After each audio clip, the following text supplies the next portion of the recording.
अतिशय दुःखद बातमी महाराष्ट्रासाठी. महाराष्ट्राचे उपमुख्यमंत्री श्री अजितदादा पवार यांचं दुःखद निधन. बारामतीमध्ये विमान क्रॅशमध्ये त्यांचं दुःखद निधन झालेलं आहे.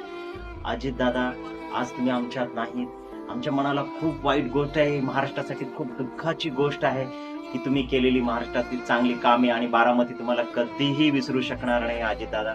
तुमचं जे राजकारणीय लोकांवर असलेली पकड, तरुण मनावर भावणारे तुमचे शब्द आणि तुमची बोलण्याची श्रेणी आणि तुम्ही जे गोरगरिबापर्यंत तळागाळापर्यंत सामाजिक कार्यापर्यंत केलेली कामे, ही सदैव महाराष्ट्र आमच्या आठवणीत राहील आणि आम्ही तुम्हाला कधीच विसरू शकणार नाही. आणि आजचा दिवस जेव्हा ही न्यूज मी बघितली तेव्हा माझ्या मनाला खूप मोठा धक्का बसला की खरंच ही खूप दुःखद न्यूज आहे.